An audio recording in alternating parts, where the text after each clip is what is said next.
Newton César chamando. Aqui estamos, gravando. Bem? Tudo bem, cara? E aí? Tudo bem por aqui também. Meu relógio aqui deu um pau, eu não sei se ele está gravando ou não, mas eu acho que está valendo. Vamos embora. Eu aqui tá gravando. Beleza. Então, 20 segundos. Vamos confiar na tecnologia. Vamos nessa. Que geralmente funciona, mas às vezes, né, nos surpreende. Vamos lá. Tem vindo. Mais um episódio de Contatos Insólitos, este de número 49, e o tema de hoje é a estupidez da polarização, né? Esse é um assunto, bom, bastante longo, né, cara? E a gente vem aí já há alguns anos sofrendo muito com essa polarização, principalmente na política, né, cara? Mas é um tipo de visão de mundo que ele ultrapassa a política, na verdade, né, cara? Tem toda uma história aí bastante interessante, né, daquele profeta persa, o Manes, né? Uns chamam também de Maniqueu, Manes, já vi também escrito Mani, mas era um cara lá da antiga Pérsia que no século III aproveitou um pouco aí do budismo, o início do cristianismo ali, e as próprias crenças persas, babilônicas, para criar lá a sua visão de mundo, que era dicotômica, né? Assim, dividia tudo entre bem e mal, a matéria interpretada por ele como uma consequência do mal, e o espírito como se fosse o bom, né? E essa visão de mundo se espalhou, né, cara? Ela ganhou força, inclusive dentro do próprio cristianismo, né? Ganhou bastante força esse tipo de visão de mundo. E até o Santo Agostinho, cara, bebeu dessa fonte aí durante uma época da vida dele também, foi bastante influenciado por esse tipo de visão. O cristianismo, eu acho que ganhou bastante substância em termos desse maniqueísmo aí ao longo da Idade Média, né, cara? Realmente definindo os opostos de uma forma bastante cruel e violenta, inclusive, né, cara? Praticamente dividindo o mundo entre bem e mal, e as pessoas também dentro dessa mesma forma reducionista de enxergar tudo, né, cara? E enfim, então isso fomos vivendo, utilizando essa forma de enxergar a nós mesmos e a vida, né, cara? Mas hoje em dia eu acho que criou-se uma nova roupagem para isso, né? E eu acho que dentro da política isso acabou sendo bastante característico, né? A gente tem hoje, dentro das redes sociais, uma polarização muito grande, né, entre os extremos. E todas as consequências nefastas que isso traz para os nossos relacionamentos, né, cara? Eu vi muita gente aí perdendo amigos, gente brigando com familiares por visões antagônicas, né, e irreconciliáveis, né, digamos assim, e o quanto isso é perigoso, porque você reduz tudo a simplesmente dois resultados, né, ou certo ou errado, ou bem ou mal, né, ou capitalista ou socialista, e acabou, né, cara? Então, é uma forma muito perigosa de se enxergar a realidade, porque a nossa realidade é extremamente complexa, né, cara? Camadas em cima de camadas de complexidade, né, que foram formadas ao longo da história, né, e simplesmente reduzir a coisa entre opostos, sendo que nós carregamos esses opostos dentro de nós, né, cara, é muito perigoso, né, porque você aponta simplesmente o inimigo, né, sendo que o dedo que está apontando padece daquelas mesmas mazelas, né? Então, fica tudo muito empobrecido, né? Não há mais discussões interessantes e aprofundadas a respeito de nada. Aponta-se muito o dedo, aponta-se muito, né? O inimigo é aquele ali, é aquele que nós devemos combater, e o mundo fica mais agressivo, mais violento, perde-se muito com isso, né, cara? Então, eu queria abordar isso com você hoje, passar já para você essa bola, e aí, a partir daí, a gente improvisa, como sempre. Vamos embora, cara. Não, muito bem colocado. Sabe o que eu estava pensando, tá te ouvindo aí, e a gente vem estudando junto, uma série de coisas em conjunto, tudo indica que havia lá atrás, sei lá, nas primeiras civilizações, uma espécie de conhecimento com C maiúsculo, meio que puro. Um conhecimento espiritual, inclusive, que não tinha intermediários ainda, antes da criação das religiões e tal. Então, parecia que esse pessoal tinha um conhecimento, inclusive científico, o que Galileu conseguiu enxergar com o telescópio, o que Kepler conseguiu corrigir de Ptolomeu e tal, o pessoal grego de 2000 anos antes já tinha de conhecimento, já sabia que a Terra era redonda, já sabia uma série de coisas, né? Parece que essa parte também do Maniqueu que você falou, que depois Maquiavel pegou e deu uma outra roupagem, 1300 anos depois, né? Então, parece que são roupagens que vão sendo dadas de um conhecimento antigo que foi deturpado e depois foi se perdendo. É como se fosse os grandes gênios que tinham atrás e conseguiam trabalhar e conversar sobre o assunto foram se perdendo e conforme passou o tempo, o pessoal não tinha muito mais condição de discernir as coisas. Por que eu digo isso? A gente vai no Caibalion, que supostamente é atribuído a Hermes Trismegisto, 4.000, 6.000 anos atrás, dependendo do calendário. Está lá o quarto princípio do Caibalion, princípio da polaridade. Que tudo no cosmos é dual, tudo no cosmos é polar, é noite, é claro, escuro, quente e frio. Parece que o cosmos tem essa ideia. Inclusive, se não me engano, na tradução lá mais fiel do Caibalion, tem uma parte que fala: todas as verdades são meias verdades. Todos os processos, todos os meios processos, todos os contrapontos podem ser reconciliados. Enfim, apesar dessa polaridade, a ideia é polar, mas juntos formam uma unidade. Isso acabou se perdendo, né? Hoje, ninguém se fala em unidade, se fala só em extremos. Parece que o grande problema nosso não é a polaridade em si, que ela existe. Fora o tal, o profundo, que é a única coisa única, não dual, o resto é polar. O problema, eu acho que é numa das palavras que você usou, eu acho que é nos extremos que impedem a comunicação e que acha que a meia-verdade é a verdade e não reconhece a outra. E, de novo, correndo o risco de cair na vala comum que eu tenho sempre repetido, isso está diretamente associado a nível de consciência egocêntrico e etnocêntrico, que não consegue enxergar o outro como legítimo outro na convivência ou o outro como todos nós, apenas como um outro inimigo. Aí pronto, aí caiu na vala comum e, como a gente também já descobriu faz tempo, não que a gente tenha descoberto, a gente só identificou. A internet, a digitalização da informação e a velocidade só exponencializou essa dicotomia e levou a gente a ficar cada vez mais em ilhas, sem conexão entre elas, circunscritos cada um na sua verdade parcial, sem conseguir conversar. A política que a gente sofre aqui parece que é no mundo inteiro. Amigos que eu tenho no Uruguai reclamam da mesma coisa, na Inglaterra, Estados Unidos, em todo lugar. A gente não está conseguindo conversar sobre problemas básicos que deveríamos encontrar soluções em comum, mas não. Ainda tem essa busca de a minha verdade é mais importante que a sua, ou eu não reconheço a sua como verdade, a sua é falsa, a minha é verdadeira. E aí não tem diálogo e acontece o que você falou.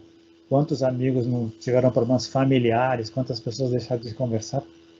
Pior, por eleger líderes ou mitos ou pessoas que os representam que na realidade não estão nem aí para elas. No fundo, elas não estão nem aí para elas. Elas não mais esposam aquelas ideias que elas esposaram antes. Eu não vou nem mencionar o caso do Brasil, que é emblemático nisso também, mas no mundo inteiro. É muito difícil encontrar as pessoas que se sintam realmente representadas pelos seus políticos. Sim, também, cara.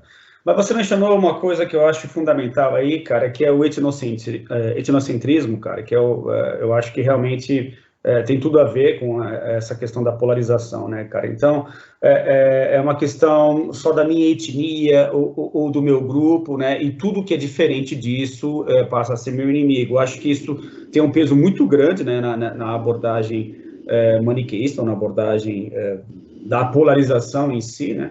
Mas também vejo que há muito de caça às bruxas, né? Temos que encontrar os culpados, né? Quem são os culpados? São, sei lá, os grandes empresários. Os culpados são a turma que não votaram no mesmo candidato que eu votei. Os culpados, sei lá, cara, é o cara que está se vestindo diferente de mim. Ou culpa... Então, assim, essa ânsia por procurar o culpado, que lógico, nunca sou eu, né?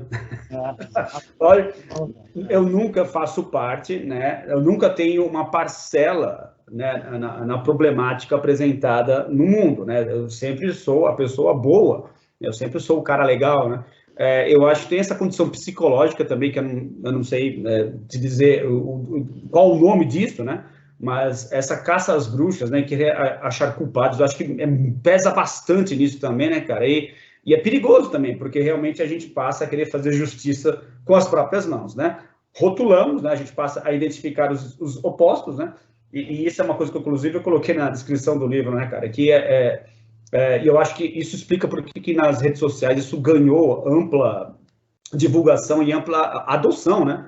Que é fácil de fazer, cara, né? Na verdade, isso explica, é a facilidade. Você identifica os extremos, né? Identificou e vai lá e rotula. Acabou, já era, tá resolvido o problema, né? Aquele cara é o inimigo, aquele que veste amarelo é o inimigo, e aquele que veste azul é o cara do bem. Então, assim, pronto, acabou, não precisa mais pensar, não precisa mais refletir, não dá mais trabalho, né, cara? E aí a gente passa a viver a nossa vida dando conta do nosso dia a dia, né? Sendo que a gente, na maioria vezes, está cometendo uma grande injustiça, a gente não sabe absolutamente nada. Por quê?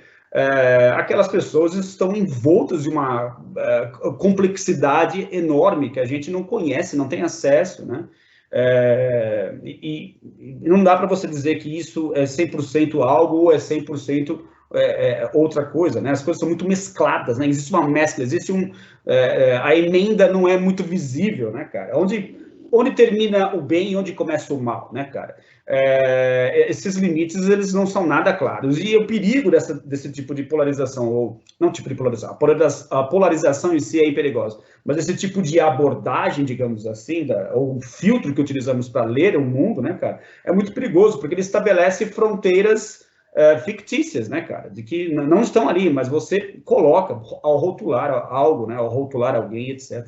Muito perigoso. Você falou nas fronteiras, bem colocado como sempre as tuas colocações. Você falou nas fronteiras e me veio a imagem do símbolo do yin e do yang, em que dentro do branco eu tenho uma fração do negro e vice-versa, e eles se complementam, e onde é o limite de um, eu começo do outro, eu termino um, e junto eles formam a unidade. Um sozinho, separado, não forma a unidade, fica capenga, fica, como a gente já usou, mutilado, como a gente usou em alguns tópicos antes. Né? Esse é um ponto. Segundo ponto, de novo, quem está enxergando o mundo pelo umbigo, ou pela tribo, pelo egocêntrico, pelo etnocêntrico, está enxergando o mundo parcial. E aí vai enxergar quem não é da minha tribo é necessariamente meu inimigo. E vai encontrar alguns outros que, teoricamente, não são da tribo, mas, legal, a gente briga contra aquele ali, então eu vou fazer pequenas alianças de suportar aqueles que mais ou menos pensam parecido, talvez engrossando a tribo, mas da mesma maneira, não reconhecendo a legitimidade do outro, não dá. E ele não vai, sabe o que é o mais louco? Ele não enxerga o outro, ele enxerga o outro como inimigo, e mais, com outras coisas que nós já conversamos aqui. Tem sombra aí que ele não está enxergando, tem um medo desgraçado, porque não entende a coisa, tem um temor profundo de estar equivocado, então é melhor não pensar. E outra, você não está vendo, chegou no teto, ele não está conseguindo enxergar o que tem acima da abóboda. A abóboda dele é aquela só. Não vai ter como. Pior, o que foi passado com o tempo? Foi se refinando a capacidade de formar tribos, de identificar tribos e membros da tribo e armamento para combater o inimigo, que antes eram só pedra e arpão, e depois para ser bomba nuclear, e hoje eu destruo a reputação da pessoa com 3 ou 4 cliques. Eu acabo com a reputação dela. Eu sou capaz de pegar uma foto e fraudar essa foto, e ele que se vire para justificar que ele não é aquela pessoa que está ali, ou aquela filmagem com deepfake, enfim, chegamos nesse ponto. A gente já começou sobre isso também, quando o Ken Wilber e a turma da filosofia integral chama o capítulo da história que a gente está vivendo como a pós-verdade que foi inaugurada com Trump, quer dizer, a verdade é aquilo que eu imponho e aí de você se achar que não. É problema seu, se vire e não reconheço você. É o que eu estou dizendo e ponto final. E eu não preciso me preocupar em provar, é isso e ponto final. Os meus argumentos se bastam. Eles se circunscrevem e eu não preciso dar satisfação a nada. Eu não preciso de nenhuma comprovação externa. Aí não tem diálogo. Aí só tem conflito. Exato. Que é o que a gente está hoje. A gente só está no meio de conflito, as pessoas não se conversam. E pior, no comecinho da conversa do nosso papo hoje, está se sobrepondo a relações familiares, a sentimentos de amizade que foram construídos por uma série de tempo, de novo, por uma crença numa ideologia que não se sustenta mais. Mesmo a ideia de direita e esquerda não sustenta mais, por 3 razões. Primeiro, 9 em 10 pessoas não sabem a origem de onde vem a coisa. Segundo, hoje, segunda década do século XXI, não existe uma resposta, não há mais a resposta no indivíduo ou na coletividade, é nos dois, já está mais do que claro isso, só não quer enxergar quem não quer. Terceiro, os grandes líderes e ícones representantes de cada um deles não estão nem aí para nós, eles são farinha do mesmo saco, está mais do que provado no Brasil e fora do Brasil. E as pessoas não veem. Parece que tem gente que... Lembra daquela ideia, a gente já falou isso, sobre isso, e nós não inventamos isso. Algumas pessoas nasceram, com todo respeito com quem estiver ouvindo o nosso papo aqui, não tem nada contra os militares e a academia militar ou as forças armadas, nada disso, é só um exemplo. Algumas pessoas nasceram para ser soldados. Não dê a elas um comando, não dê a elas uma gestão, elas não vão fazer isso. Porque é o limite dela. Parece que algumas pessoas nasceram para ser asseclas, nasceram para ser subservientes a outros líderes. Você tem uma bandeira, esse cara me representa, eu vou atrás dele, independentemente. Não reconhecem os erros que as pessoas fazem, não reconhecem as trapalhadas e as atitudes de má fé. Erro a gente perdoa porque todo mundo erra, mas tem má fé envolvida em todos os líderes políticos, a gente sabe disso, não reconhece e vai bater em você, vai brigar com você se você apontar e mostrar as provas. Vamos dizer que as provas não são legítimas. Enfim, chegamos num ponto que está muito difícil construir ponte. Está muito difícil construir ponte e as relações ficam muito chatas, assim, né, cara? Aliás, nem sei se dá para chamar isso de relação, né, cara? Mas fica muito, muito difícil. Eu acho que tem muita coisa aí, realmente você mencionou uma coisa que eu concordo, cara, que é a questão psicológica envolvida nesse tipo de abordagem do mundo, né, cara? Que é justamente você projetar no outro, né, ou projetar na figura externa uma coisa que você tem dentro de si, né, cara, que é a questão das sombras mesmo, né? Então, carregamos essas sombras dentro de nós, né, e psicologicamente falando sabemos que fica muito fácil a gente apontar o dedo, né, e projetar nos outros aquilo que temos dentro de nós, mas não queremos reconhecer que isso existe dentro de nós, então achamos os culpados, achamos as pessoas que representam esse mal que está dentro de nós e passamos a crucificar essas pessoas, né? Então, acho que psicologicamente falando faz muito sentido também, né? Mesmo porque é uma questão histórica, né? Vemos aí que nos acompanha há muito tempo, não é novidade, né? Mas eu acho que a gente tem que falar, tem que haver espaço para a gente discutir isso, porque é chegado um momento realmente que a coisa fica bastante insuportável, né? Então a gente tem que falar a respeito disso e envolve, tem todo um lado psicológico aí que a gente precisa entender, né, para se livrar disso daí, né, cara? Porque senão isso vai acabar, não vai acabar bem, cara. Não está bem hoje, em lugar nenhum, está muito complicado.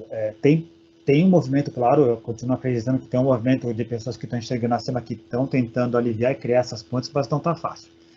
Você falou no desenvolvimento psicológico. Segundo esse pessoal que estuda isso, assim como a criança, a sociedade se desenvolve em um processo muito paralelo. Então, tem a parte mágica, a criança, o mundo para ela é mágico. Então, o que é uma criança no mundo mágico? Ela mete a cabeça debaixo do travesseiro e acha que só porque ninguém está vendo ela não está vendo ninguém a está vendo. O mundo é mágico.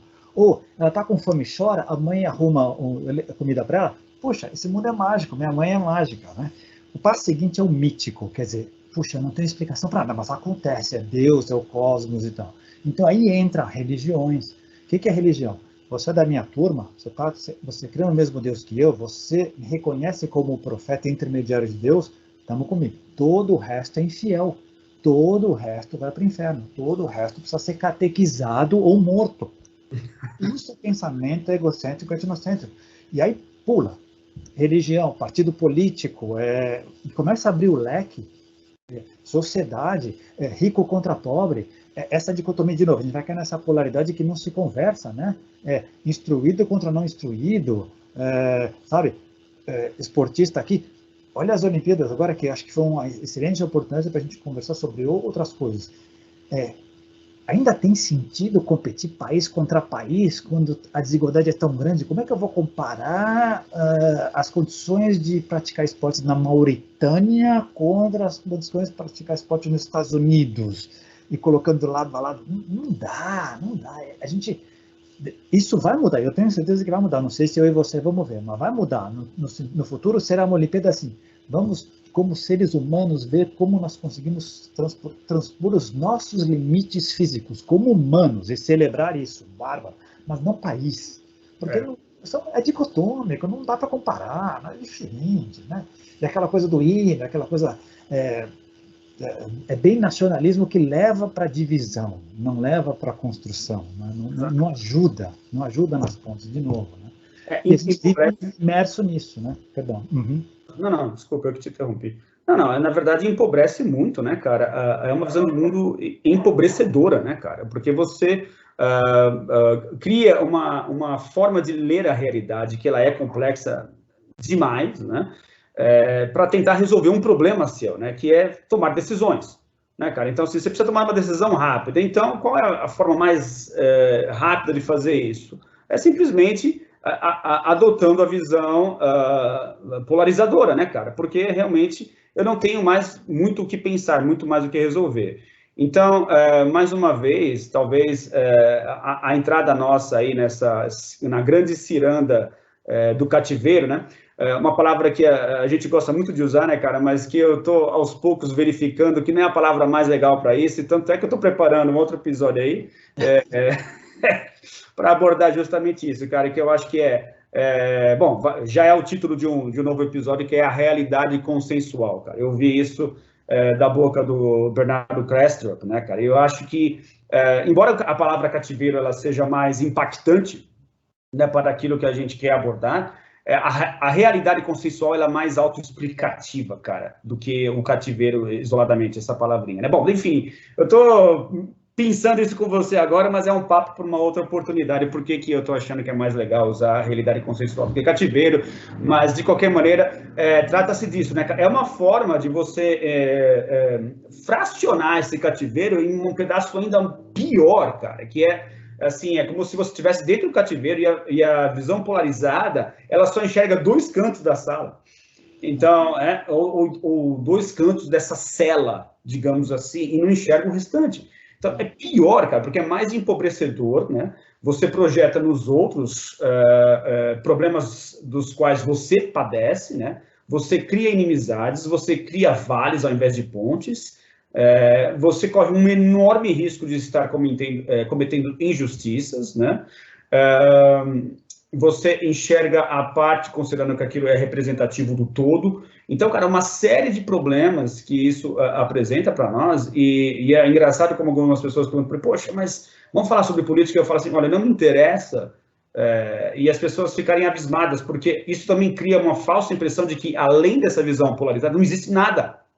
Ou seja, esse é o limite, esse é o teto, né? Não há nada além disso. Por quê? Porque é justamente a questão do túnel de consciência que se cria, né, dentro desse cativeiro, ao ponto da pessoa não reconhecer, inclusive, que não é possível viver sem uma visão política das coisas. E sim, porque simplesmente esse é um filtro utilizado, não é o único existente, né? A polarização é uma forma de você lidar com a realidade, mas não é a única forma possível, né, cara? Então, é complicado isso, porque gera uma cegueira tão grande que a pessoa não legitima qualquer outro tipo de visão a não ser essa. Esse é um perigo, cara, assustador.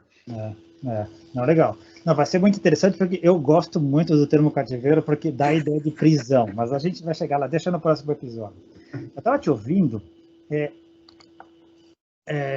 olha só que legal. Você estava falando, eu fiquei pensando assim, poxa, uma pessoa que nos convida para um papo sobre política, mas quais são as premissas? Nós vamos falar, exemplo, vou dar 2 casos só. Nós vamos falar de política com P maiúsculo, isto é, a busca de uma alternativa de resolução de conflito que evite a guerra, que isso é a definição de política clássica, ou nós vamos falar de política partidária em um país que tem 33 partidos políticos, 20 outros esperando ser aprovados, totalmente fracionados, totalmente alienados da realidade. Aí, esse segundo caso não interessa. Não interessa. Então, e geralmente é esse que as pessoas querem. Então, mas por quê? Aí fiquei pensando, por quê? De novo, pirâmide de Maslow, chácara básica, vamos fazer a relação, chácara básica, é minha sustentação, comer, defecar, dormir, acordar e ver se eu consigo sobreviver amanhã. Chakra básico. Segundo chakra, segurança. Eu contra o resto. As pessoas não estão passando daí. É o egocêntrico etnocêntrico. Quem não passa daí não está enxergando mais nada a não ser disso. Então, não é que ela seja ruim, ela não enxerga. Isso é que é o louco. Eu demorei a entender isso. Ela não está enxergando, então não tem diálogo se ela não está enxergando. Não adianta quem falar para ela de mundo e ciência, que ela não está enxergando. O mundo é um inimigo. Então ela está na coisa, ela está no básico ali, ela não vai ver. Então ela vai ver, a minha turma, o meu partido político é o ideal. E ela vai elencar uma série de casos. Tal, e aí de você se questionar. Você não sabe nada, você não estudou tal. Mas, e elas leem, às vezes leem, releem, então, mas se você lê, relê e repisa a mesma coisa, é claro que você vai ficar especialista, vai decorar os princípios do Karl Marx, ou sei lá, do Hayek, qualquer lado que você seja, sem reconhecer que a realidade é muito mais complexa do que isso. Porque, vamos cair numa coisa que você falou do começo, é mais conveniente rotular, porque quando eu rotulo, pelo menos eu identifico um alvo a quem eu tenho que atacar. E outra, onde é que está a humildade para reconhecer, eu não sei, talvez eu esteja errado, será que o cara tem razão? Isso precisa também ter um processo de autoconhecimento, uma busca, que pouca gente se dedica, porque dá trabalho, porque mostra vulnerabilidade.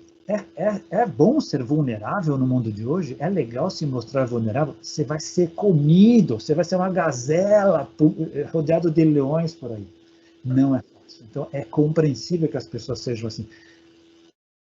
Os ditados populares costumam conter verdades parciais bem interessantes. Cão que ladra, não morde, né? Então deixa eu latir, deixa eu mostrar que eu sou feroz, para estou escondendo uma série de fragilidades que eu tenho aqui, que se eu me permitir que as pessoas venham e filtrem aqui, eu vou mostrar que eu não sei nada de nada mesmo. Eu sou uma Maria, vai com as outras, não tenho uma sustentação mínima para discutir, e é melhor eu atacar.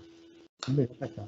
E você me fez lembrar uma coisa que eu acho que participa efusivamente da visão polarizada, que é justamente a válvula de escape para eu colocar todo o meu ódio represado, toda aquela violência que existe dentro de mim e que eu não tenho como extravasar isso, né, cara? Então, a polarização é uma forma de eu mostrar essa agressividade, essa minha revolta, né, e de ser agressivo com os outros, né? Aparece em tudo quanto é tipo de manifestação pública, né? E infelizmente, né, cara, porque é uma coisa muito triste. Guerra entre times, por exemplo, né? Essa dicotomia, né, entre Corinthians e Palmeiras, né, e outros times, ou seja, o cara que está sentado na outra arquibancada é meu inimigo, né? E também, lógico, nas redes sociais isso é bem visível, né, cara? As pessoas sendo super agressivas umas com as outras, né? Xingando fortemente e partindo para bom, fazendo tudo aquilo que um bom diálogo está longe de poder provocar, né, cara? Então, eu acho que as pessoas veem aí também, enxergam, lógico, isso não é de uma forma consciente, mas é uma oportunidade para essas pessoas extravasarem todo esse ódio reprimido através da visão polarizada, cara. Eu acho que com certeza é. É tão louca a coisa, né? A gente olhando de fora, vamos falar um pouco dos nossos amigos lá de fora. Olhando de fora, né? Vamos colocar em geral para ninguém ficar ofendido. Inteligências exteriores a nós, olhando o mundo de fora, seja espíritos, extraterrestres, ultraterrestres, infraterrestres, fora daqui, olhando a gente daqui. Quando eles olham para a gente, eles devem ver primeiro esse tipo de um colchete aqui, assumindo que são criaturas com nível de consciência cosmocêntrico, fecha colchete. Olhando para a gente aqui, os tipos de razões pelas quais a gente guerreia insanas, a maioria é insana, por território, às vezes território árido, porque a gente considera sagrado. Bom, esse é um ponto. Segundo, a gente criou um mecanismo de distração e superação física chamada esporte, que é muito bom, bem praticado, leva a um desenvolvimento físico, mental e espiritual muito bom. A gente quer alguns esportes do tipo luta, do tipo MMA, do tipo ganha quem bater melhor no fulano, ainda que com regras, né? Cara, isso é insano, né? A gente, nada contra os esportes, mas, puxa, algumas coisas são insanas, né? O outro sangrando, o outro padecendo, tendo prazer em participar daquilo, e eu reconheço.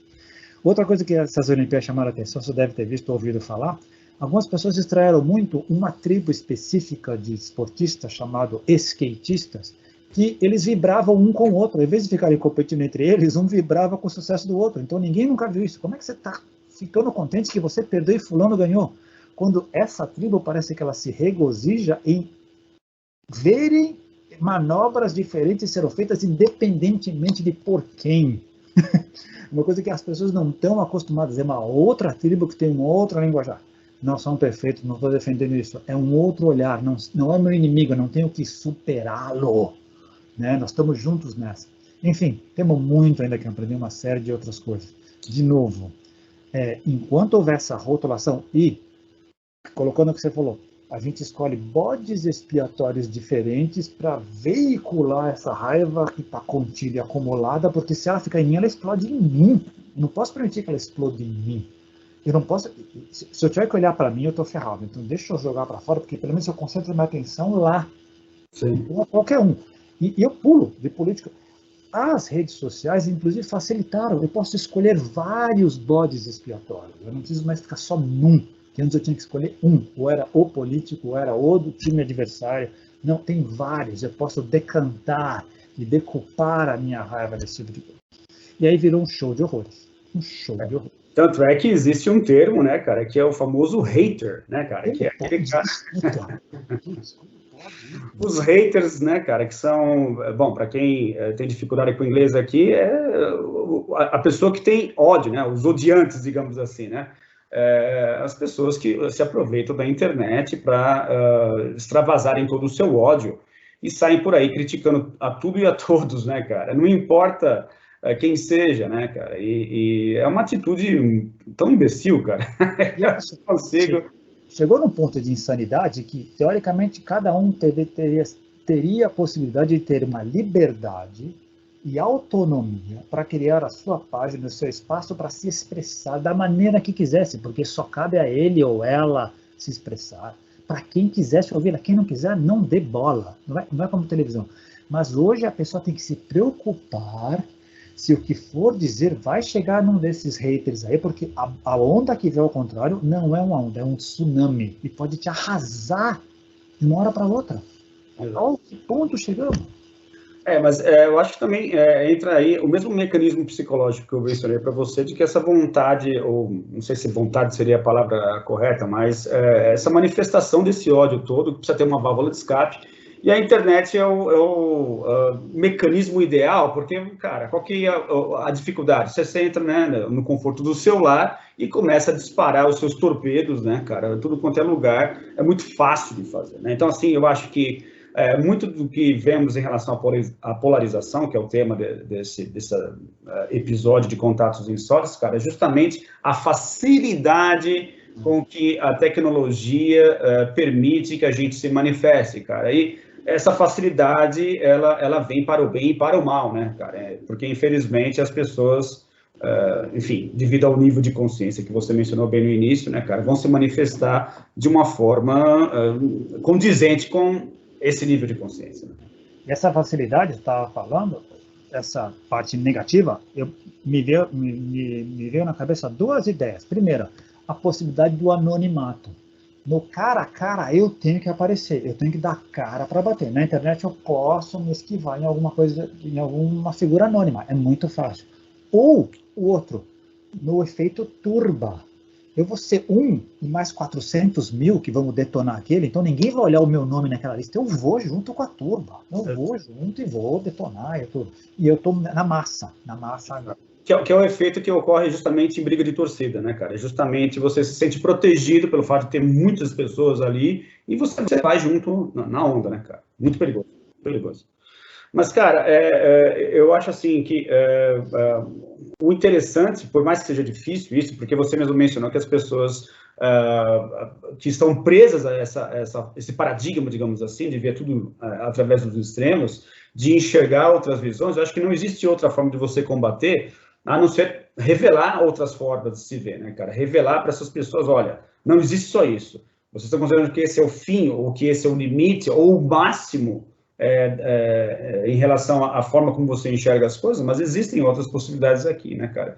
Então, eu acho que a gente tem que falar a respeito desse assunto e mostrar, ó, existem outras possibilidades, né? Você pode enxergar o mundo de uma forma mais uniforme, né? Como você tem mencionado, cara, em vários episódios, né? A visão mundicêntrica, a visão cosmocêntrica, né, cara? Integrando cada vez mais os diversos níveis de camadas de complexidade em um todo muito mais orgânico e menos limitado, né, cara? Mais integrado mesmo, né, cara? Que é a visão integral, né, cara? É a proposta justamente da visão integral, né? Realmente apresentando essas possibilidades, essas formas alternativas. O nome alternativo aqui, não sei se é a forma ideal de se referir a isso, mas formas diferentes. Né? Outras estruturas da realidade que estão aí, ela não está enxergando. Aí que tá, você falou, me veio da cabeça duas coisas. Primeiro, o grande desafio, que é criar essas pontes. Se ela não está enxergando, como fazer ela enxergar? Se ela não estiver enxergando, não tem jeito, nós vamos ter que ajudá-la a enxergar. Então, não me ocorre outra maneira a não ser ajudá-la a crescer ou esperar que ela cresça, porque senão ela não vai enxergar. Sim. Ou deixar em stand-by. Agora nós vamos conversar sobre isso. Que nem mas se a gente fosse impor isso, também a gente estaria utilizando a mesmo veneno, digamos assim, né, cara? Então, a questão é deixar isso aberto para quem já começou a sentir, puxa, a forma como eu estou lidando com o mundo não está legal, começar a suspeitar de que existe algo além, aí sim, essas pessoas vão procurar algo, né? Vão atrás de algum tipo de informação, e aí você dá... Não estou querendo dizer que esse vídeo aqui vai servir para alguma coisa, a gente não tem quase nenhum espectador aqui no canal, mas assim, eu acho que você tem razão, não tem como, se a pessoa não quiser, não tem por onde, cara. Ela tem que querer. Se ela não quiser, não tem por onde, e se ela não puder, também não, porque às vezes ela não pode. Antes eu só achava que era uma questão de não querer, que era má fé. Não, às vezes ela não enxerga, ela não pode. Então, temos que esperar para criar essa ponte. Esse é um ponto. Mas, sem deixar a porta fechada. Porque esse é um erro que eu cometi muito no passado também. Você não enxerga, você não está vendo, esquece. Não. Hoje a gente não consegue conversar sobre isso, mas eu estou aqui, sobre os outros aspectos a gente continua junto, estamos nessa. Nesse aspecto não dá, não estou querendo dizer que eu sou melhor que você, estou querendo dizer que eu tenho uma outra visão. Se um dia você tiver interesse em me ouvir desarmado, porque as pessoas vêm armadas, né? Então, me conta aí a tua versão. Sim, né? Se a gente puder baixar a guarda e conseguir conversar e você puder me ouvir sem ouvir, não reagir, né? O Zen fala muito isso, a gente tem que responder, não reagir, né? Baixa a guarda, escuta o que eu estou falando, não traz o tacape na primeira frase que eu digo. Tem pessoas que não conseguem, elas estão tão acostumadas a reagir o tempo inteiro que elas não conseguem. Então tem que dar um tempo, mas deixar a porta aberta. Esse é um ponto. Segundo ponto que eu acho mais perigoso, e que eu acho que vale muito para nós, que estamos envolvidos em outras tribos também. Ninguém está isento de tribos, todos nós fazemos parte de tribos. A questão é, se as tribos estão constantemente se revisando, buscando um autoconhecimento para uma autotranscendência, indo em busca de uma evolução consciente positiva, está valendo. O problema é quando elas se cristalizam. Sim. Mas qual é o problema? A tendência das tribos é acumular conhecimento e esse conhecimento ficar cristalizado e não abrir espaço para nada. Sim. Então, pega qualquer tribo e vamos pegar, já que é para botar o dedo na ferida, vamos pegar os grupos de contato. Milton? Deu uma travada, agora voltou. Congelou, mas voltou. Os grupos de contato em geral e os grupos Rama em particular no Brasil e fora do Brasil.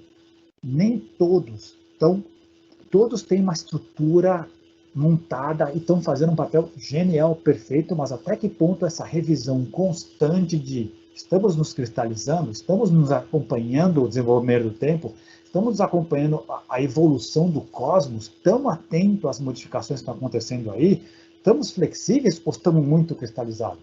Estamos como tivemos em Rama. Rama já foi uma coisa só, na década de 70, 80, 90. Naquela época, chegou-se a um ponto em que era mais importante manter a estrutura institucional, que ela demandava tempo e energia, do que o trabalho espiritual em si. Estamos caindo nessa armadilha? Esse tipo de questionamento tem que ser feito o tempo inteiro. Sim. Né? Até que ponto nós? Para que nós estamos aqui mesmo? Essa pergunta, muita gente esquece, né? O que eu estou fazendo aqui mesmo, né? Os grupos de transformação em geral esquecem de fazer essa pergunta, né? A gente entra num ciclo, às vezes, que não está nem se preocupando. Eu trabalho, você trabalha, eu trabalho muito com profissionais, e todos os meus profissionais, eu vejo eles, todo mundo, e a maioria no mercado financeiro, por coincidência, porque eu acabei me especificando, todos eles, 9 em 10 ficam reclamando da vida. De vez em quando eu os lembro, peraí, mas você esqueceu do fascínio que te levou a essa coisa? Você esqueceu do que te...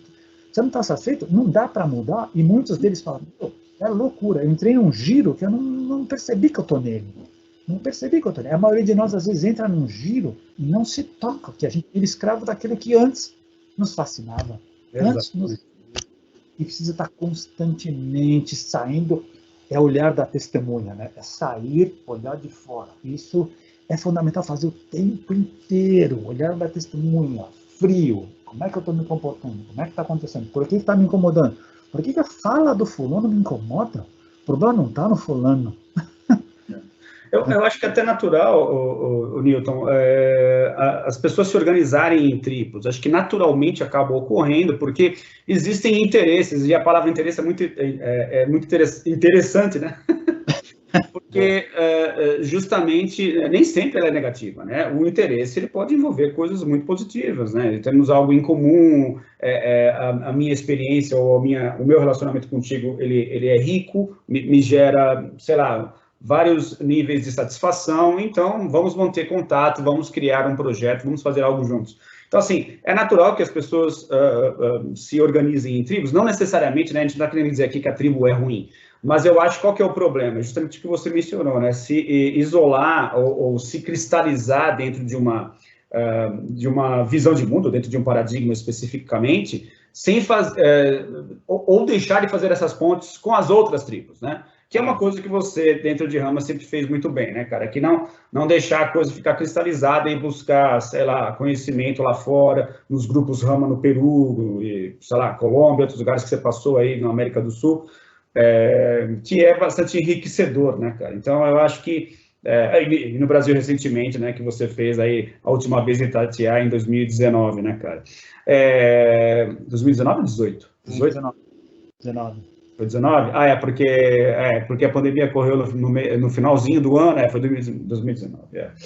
De qualquer maneira, eu acho que a questão que eu estava querendo dizer é que me parece ser inevitável você falar, se bem que, tudo bem que a palavra tribo ela pode estar imbuída de um sentido muito cerceador, né? Mas não é isso que eu quero dizer, é no sentido de procurar os seus iguais, que naturalmente isso ocorre, porque você quer dar vazão a alguma coisa, você quer, sei lá, se sente melhor com essas pessoas, enfim, uma série de razões aí que se justificam, né?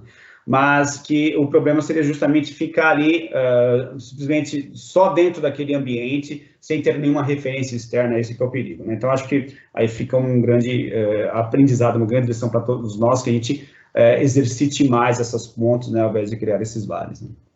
Não, e pegando o que você falou agora, os interesses, com I maiúsculo, e na melhor acepção da palavra, eles representam o melhor da diversidade que existe. O universo, ele é diverso, a diversidade é boa, porque nenhum de nós consegue ter e representar tudo, por isso somos vários. O tudo, a única coisa que é o todo, é o primeiro princípio do Kybalion. O todo é um só, é o tal, é o cosmos, é o profundo. A partir dali, o resto não é mais o todo, né? Então, a diversidade é boa. O problema é achar que a diversidade é a única que existe e a única verdadeira e as outras não funcionam, né? Esse é o ponto. E também é possível, e outra coisa que é muito importante, nós temos talentos diferentes, interesses diferentes e habilidades diferentes que podem ser desenvolvidas, podem e devem ser desenvolvidas para benefício próprio e do coletivo, cada um no seu quadrado, formando o grande cosmos.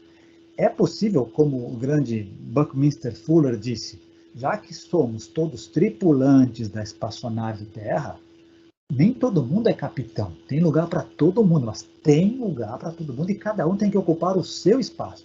Alguns são apenas passageiros. As outras criaturas sencientes são passageiros muito importantes, mas elas cumprem a função fundamental. Sem planta não tem planeta, sem terra não tem planeta, sem mar não tem planeta, sem mosquito não tem planeta. Todo mundo faz parte do jogo. Nós aqui esquecemos, nós somos 8 bilhões de criaturas e somos o mesmo, temos interesses diferentes, mas somos tripulantes da espaçonave Terra, sem se tocar que estamos numa espaçonave, que está à deriva, e que se a gente não tomar cuidado, a gente está botando abaixo e precisamos olhar. É possível ter esse olhar unicêntrico e local. O local, o global e o local é possível, não são dicotômicos. Preciso atuar localmente, mas com um olhar global, que é a ideia do verde, a ideia do ecológico, a ideia do, olha, vamos pensar em tudo, senão nós vamos para um buraco todos. Hoje, essa semana, acabou de sair outro alerta das Nações Unidas e tal, que se a gente não tomar cuidado, é aquela metáfora que a gente já usou do cinema catástrofe, né? Tem 4 ou 5 cientistas dizendo, lá vem o tsunami, lá vem o tsunami. E a metade do mundo, não, tá exagerando. E tá vindo aquela onda gigantesca que vai destruir Nova York. Eu estava falando até com a minha esposa outro dia, o Godzilla, os filmes da década de 70 destruíam tudo Tóquio, né? Era tudo Tóquio, os monstros destruíam Tóquio. As grandes maremotos e cidades destruíam Nova York, né? Que é o epicentro dos Estados Unidos. Mas, cara, é isso. A gente tá... tem gente gritando faz tempo.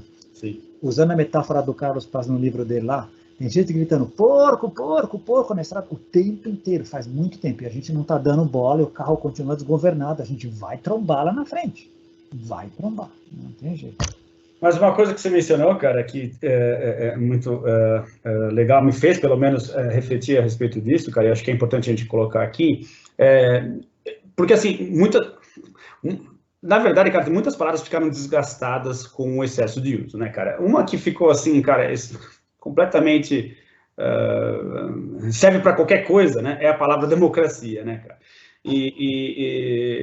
Porque o excesso de uso dela acabou esticando, marretando ela, né? E ela tá toda ferida, ensanguentada ali no canto, né? Porque foi tão usada, né, indiscriminadamente. Mas que é o aspecto justamente de você enxergar o outro, a forma do outro pensar sendo diferente da tua, como necessariamente seu inimigo. Ou seja, não é porque a pessoa pensa diferente de você que ela é o seu inimigo. Né? Então, isso está muito presente nesse aspecto da polarização, né? Ou seja, peraí, não é porque eu discordo da forma de você pensar que eu sou contra você, que eu sou o seu inimigo, que eu quero te bater, que eu te quero ver mal, sabe? Então, assim, se fala-se tanto em democracia, então deveria ter muito mais flexibilidade para aceitar ideias diferentes, né? Porque é isso que a democracia prega, né? Ou seja, então, porque agora você pensa diferente de mim, eu não vou mais conversar com você, não vou mais falar com você, não vou sentar mais na mesma mesa para ter um diálogo contigo? Então, cara, esse que é o problema, né, cara? Cria-se esses vales tão profundos em que necessariamente você passou a pensar diferente de mim, eu não olho mais na sua cara, eu não quero mais conversar contigo, né? Você não me interessa mais, né? Cara, descobri que você é socialista. Cara, descobri que você é capitalista. Meu Deus do céu, eu não quero mais conversa contigo. Então, assim, a gente precisa tomar muito cuidado com isso, né, cara? Porque a gente está enxergando ideias diferentes como ideias necessariamente perigosas, né? Necessariamente contra as minhas ideias e necessariamente contra aquilo que eu sou, né, cara? E sendo que o debate é sempre no campo das ideias e não no campo das pessoas, né, cara? Então, assim, é muito perigoso isso daí e eu acho que acontece demais, muito felizmente. Acho que você matou uma das charadas aí. Primeiro, recuperando um tema que você colocou, a rotulação. Então, olha só, eu não gosto de fulano porque o fulano vamos supor, comunista. Poxa, mas se o cara é comunista, significa que ele não é um bom pai?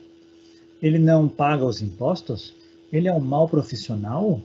Ele não contribui com a vizinhança dele? Eu rotulei o cara sob um aspecto e estou desconsiderando todo o resto que ele pode ser, inclusive aquele que me fez chegar até mim.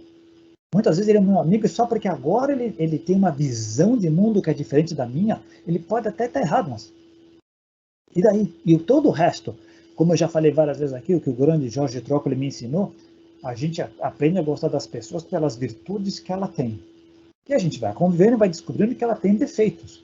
E a gente costuma achar que aqueles defeitos eclipsam, anulam as virtudes que elas têm. Não fazem parte disso, são coisas diferentes. Elas continuam com aquelas virtudes. Elas apenas são humanos, demasiadamente humanos, como diria o Nietzsche, isso têm defeitos como todos nós. Ponto 1. Segundo ponto, então essa é a parte da rotulação. Segundo ponto, caramba, as pessoas continuam misturando ideias com atitudes pessoais. Então, eu discordar da tua ideia significa que eu sou contra você. As pessoas têm dificuldade para separar isso. Terceiro, cara, eu reconhecer que você pensa diferente de mim, capitalista, comunista, ou corintiano, palmeirense, ou verde, você fica duas coisas. Puxa, se você estiver errado e eu estiver certo, eu tenho que te convencer, eu tenho que te fazer ver a luz. Agora, e se eu estiver errado e você estiver certo, como é que eu faço? Eu reconheço isso? Eu tenho condição moral, eu tenho capacidade, eu tenho fortaleza mental, eu sou espiritualmente forte o suficiente ou maduro para reconhecer? O meu amigo que eu criticava, talvez ele tenha razão e eu esteja errado. Quem é que tem essa hombridade para reconhecer? Poxa, vamos bater essa bola, né? Mas aí a gente cai num outro assunto que também é bastante complexo, que é a incapacidade da gente reconhecer os nossos próprios erros, cara. Como o erro é mal visto na sociedade, muito infelizmente, o erro não é reconhecido nem sequer como parte integrante do processo de aprendizado, né, cara? Ou seja, como é que você vai aprender sem errar? Se você vai aprender algo sem errar, significa que você já sabe aquilo, né? Parte desse princípio, né? E é muito mal visto o erro, né, cara, na sociedade, né? As pessoas, enfim, não possuem um bom relacionamento com o erro, né, cara? E eu acho que isso é muito ruim. Então, psicologicamente falando, a gente fica bem despreparado, né? Com essa ideia louca, maluca, muito, muito fora de propósito, de que eu não erro, ou se eu erro, vou esconder de todo mundo, porque ninguém pode saber que eu estou errando. Então, é muito surreal e irreal, né, cara, ao mesmo tempo. Demonstrações de fraqueza e fragilidade acabaram sendo muito punidas. A gente não pode mais fazer. É se sentir mal, ao contrário, deveria ser uma coisa reconhecidamente como humana, que precisar de ajuda, pedir ajuda é muito complicado. Com relação ao erro, eu costumo brincar que o único lugar que o erro é muito bem visto é no Vale do Silício, né? Que ali erra à vontade, erra muito, porque na hora que você acerta na boca, todo mundo ganha. Mas não, é só uma brincadeira. Se é para errar, que erre rápido. Né, é lá, porque daí os investidores vão e não é por acaso que a coisa que é um tremendo de um hub de desenvolvimento. Exato, é um bom exemplo, né, cara? Que justamente é uma forma de você encarar o mundo dos negócios, né, cara? Que é super, cara, dá muito certo, né? Porque você vê o Vale do Silício ali. Testa. Vamos testar, vai errar. O erro faz parte, vocês vão errar, né? Mas você não descobriu uma maneira de errar, você descobriu uma outra maneira de não fazer isso. Tem outras milhares que a gente pode acertar. Vamos tentar, né? Que é muito legal.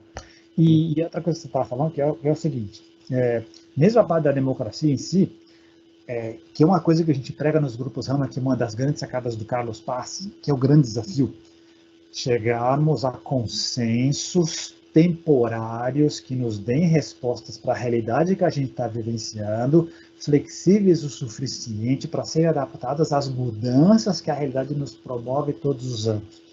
Essa capacidade de debate, de procurar esse consenso temporário, agora eu admito, mesmo que não engula totalmente, mas ele está mostrando que está representando essa realidade com a qual eu estou interagindo, é uma das grandes sacadas que a gente aprendeu. Acho que você vai concordar comigo. Agora, transpõe isso aí para a realidade fora. É muito complicado. Por quê? Caiu nessa dicotomia branco-preto, é assim, é assado, não tem uma coisa. No meio eu fico perdido.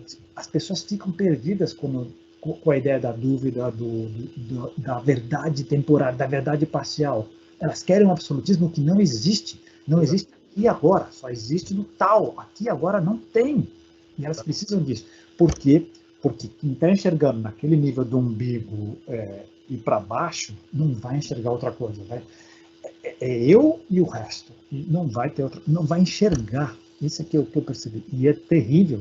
É terrível. Lembrando, né, que, mais uma vez, falando de extremos, né, entre o branco e o preto, existe uma infinidade de cores, né, cara? E cadê essa riqueza, né, dessas cores todas no meio do caminho, né, cara? Os diferentes tons, matizes, você amputa tudo, né, cara? Você só enxerga o preto e o branco. Olha o Cosmos mostra que é tudo isso. Olha o que a nossa capacidade de ocular consegue enxergar e olha o que os nossos instrumentos conseguem enxergar. Olha a capacidade de... Eu falei, os próprios astronautas, quando estão lá fora, um deles chegou a dizer, eu parei de contar quando eu vi o 8º tom de azul. Olha o que é isso. Sensacional. E a gente quer uma coisa dicotômica, de novo, porque é fraco, porque é demonstração de fragilidade, porque é demonstração de suspensão da certeza. Qual é o problema de viver na incerteza? O problema de viver na incerteza é lembrar que a gente é impermanente, que a vida é impermanente, que nós somos poeira cósmica, que nós somos um suspiro nos 3,8 ou 16,3 bilhão de anos do cosmos. É difícil reconhecer isso. Chega a ser uma negação da nossa própria natureza, né, cara? Ser humano é justamente reconhecer as falhas, reconhecer-se falho, reconhecer-se limitado, reconhecer-se vulnerável, né? E assim, parece que não tudo, né? Não vamos exagerar, mas muito do que se vê nas redes sociais é uma demonstração ao contrário. Somos super-homens, somos androides. Especiais. Somos melhores que os outros. Melhores, ou qualquer outra coisa, mas menos humano. Ou seja, né, cara? Ninguém parece que eu quero demonstrar que eu sou algo diferente e não humano como qualquer outra pessoa, né, cara? Frágil, mortal, impermanente, duvidoso, temeroso e aqui, vivendo uma existência muito dela inconsciente, pouco dela consciente, achando que sou o rei da cocada quando eu estou imerso num cosmos que é fascinante e que eu vejo como agressivo. Quantos de nós dissemos, poxa, a vida não me dá essa cana comigo, a vida é dura, né? Não, você faz a sua vida dura. Bem-vindo ao clube. E outra, tudo bem, é certo que dói, a dor faz parte do jogo cósmico, né? Fora desse corpo aqui, teoricamente não há dor. Mas, cara, ela é informação, ela pode dar uma série de outras coisas. Há outras visões de mundo. Mas, de novo, para eu poder falar isso hoje, eu reconheço que eu preciso passar por um processo longo e muita gente não teve essa sorte, porque é uma sorte danada que você tivemos, algumas pessoas que estão assistindo isso tiveram. E quem não vê isso, acha que a gente é um bando de voado, acha que a gente tem uma fumadinha antes de começar a gravar isso aqui, então é um outro mundo. Esse mundo que a gente fala não existe. E o pior, existe e tem realidades muito mais fantásticas que a gente só suspeita. Exatamente. Mas, cara, é legal também, porque, assim, você estava falando aí de enxergar o universo como violento, né? Me lembrei de uma coisa que também tem a ver, eu acho, com a questão da polarização, que é, qual que é o seu foco? Né? Porque, assim, se você quer enxergar violência, você vai achar. Né? Então, assim, você quer enxergar tudo através da agressividade, você não vai faltar exemplos no mundo, na sociedade e até no cosmos, para dizer para você, olha, tudo é violência, tudo é agressividade. Então, você vai enxergar desde a sua relação com o vizinho, a relação com os familiares, tudo é violento, tudo é agressivo, né? Cosmos, estrelas explodindo, né? Galáxias colidindo, tudo é agressivo, cara, tudo é violento. Então, assim, cara, é uma forma de você enxergar, mas é a única possível. Então, vamos tentar fazer o contrário, vamos tentar enxergar coisas construtivas, coisas que vão, ao contrário, estão posicionadas no outro extremo, né, cara, dessa polarização toda, vai achar também. Então, assim, você vai ter exemplos dependendo daquilo que é o seu foco. Onde que você está polarizando, né, cara? O que você quer ver? Você quer ver isso aqui? Então, a tendência é o ser humano generalizar, né, que é outra coisa que a gente adora fazer, né, cara? Generalizar tudo, e a gente só vai enxergar isso, né? Então, acho que muito da polarização também advém dessa questão, né, cara? Olha, eu só consigo enxergar violência, porque eu estou filtrando tudo através dessa lente, né, cara? E aí você passa a rotular tudo dessa forma, né, cara? É impressionante. E jogando o pêndulo para o outro lado, sem mencionar a pessoa que nós conhecemos, você vai saber de que eu estou falando, você pode enxergar o mundo pelos óculos de Poliana e é tudo maravilhoso, não tem nada acontecendo, e a própria Dalai Lama precisa ter uma assistência minha, porque ele não está enxergando nada. Enfim, como sempre, a verdade deve estar ali no meio, né? Deve estar ali no meio, deve ser uma coisa que o grande Schumpeter, economista, diz, a destruição criativa, quer dizer, as coisas estão mudando o tempo inteiro, destrói-se uma coisa que não era eficiente no cosmos para uma coisa mais criativa, que dê mais espaço para que outras coisas surjam, assim vai. Mas é assustador, né? Não é para todo mundo, ou não é para todo nível de consciência. É para todo mundo, mas não para todo nível de consciência. Exato, cara, mas você vê, até nisso, né, você pode enxergar, então, de repente, uma colisão entre duas galáxias como o apocalipse, o fim de tudo, e de repente, a partir daí, surge uma outra, Né? Então, assim, o que você procura, né, cara? Você está atrás do quê? O que te leva? Qual que é o seu ímpeto, né, cara? E tem muito a ver com esse nível de consciência que você está falando, né? Então, quanto mais você amplia seu nível de consciência, mais você tende a ver a coisa de uma forma menos agressiva, menos beligerante, menos violenta, né, cara? E enxergar a coisa de uma forma mais abrangente e mais integral, né? Voltando aí à teoria integral. O grande Trócoli também falava uma coisa assim: as pessoas se dividem em várias classificações, e todas elas parciais e limitadas. Mas uma dessas classificações existem as pessoas às quais as coisas acontecem, e existem aquelas pessoas que fazem as coisas acontecerem.